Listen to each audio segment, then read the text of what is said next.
You deserve better, I agreed. A little appreciation, respect, good pay. With each word I stacked another gold coin on the counter. Charon glanced down at his silk Italian jacket, as if imagining himself in something better. I must say, lad, you're making some sense now. Just a little. I stacked another few coins. I could mention a pay raise while I'm talking to Hades. He sighed. Boat's almost full anyway. Might as well add the three of you and be off.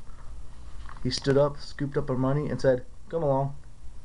We pushed through the crowd of waiting spirits who started grabbing at our clothes like the wind, their voices whispering things I couldn't make out. Charon shoved them out of the way, grumbling, Freeloaders!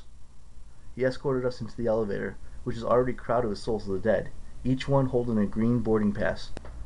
Charon grabbed two spirits who were trying to get on with us and pushed them out the back of the lobby. Right, now don't get any ideas while I'm gone, he announced to the waiting room.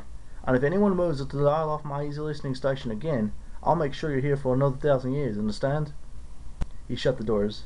He put a keycard into the slot in the elevator panel, and we started to descend. What happens when the spirit's in the waiting lobby? Annabeth asked. Nothing, Charon said. For how long? Forever until I'm feeling generous. Oh, she said. That's fair? Charon raised an eyebrow. Whoever said this was fair, miss? Wait until it's your turn. You'll die soon enough when you're outgoing. We'll get out of here alive, I said. Ha!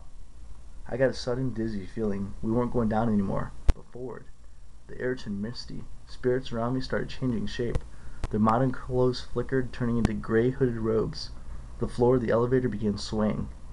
I blinked hard. When I opened my eyes, Charon's creamy Italian suit had been replaced by a long black robe. His tortoiseshell glasses were gone. Where his eyes should have been were empty sockets. Like Ares, except for Charon's were totally dark, full of night and death and despair. He looked at me and said, Well? Nothing, I managed.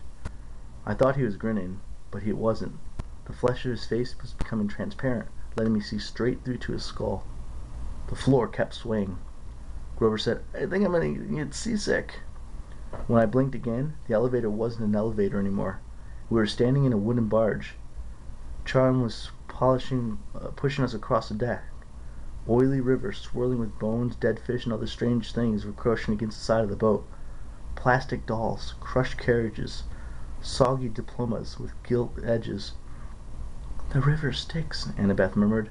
It's so polluted, Charon said. 4,000 years and you humans have been throwing everything you can across. Hopes, dreams, wishes, and they never come true. Irresponsible waste management, if you ask me. Mist curled off the filthy water. Above us, almost lost to the gloom, was a ceiling of stalactites. Ahead, the far shore gleamed with a glimmering light, the color of poison. Panic closed my throat. What was I doing here? These people around me were dead.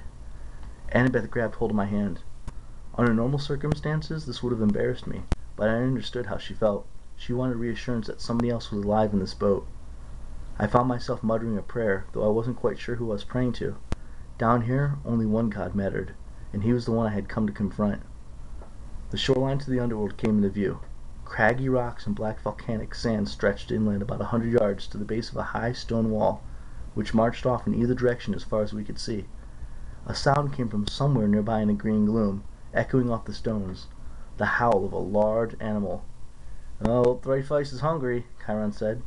His smile turned skeletal in the greenish light. Bad luck for you, godlings. The bottom of our boat slid onto the black sand. The dead began to disembark. A woman holding a little girl's hand. A man and an old woman hobbling arm in arm. A boy, no older than I was shuffling silently along in his grey robe. Charon said, Wish you luck, mate, but there isn't any down here. Mind you, don't forget to mention my pay raise. He counted out golden coins into his pouch, then took up his pole.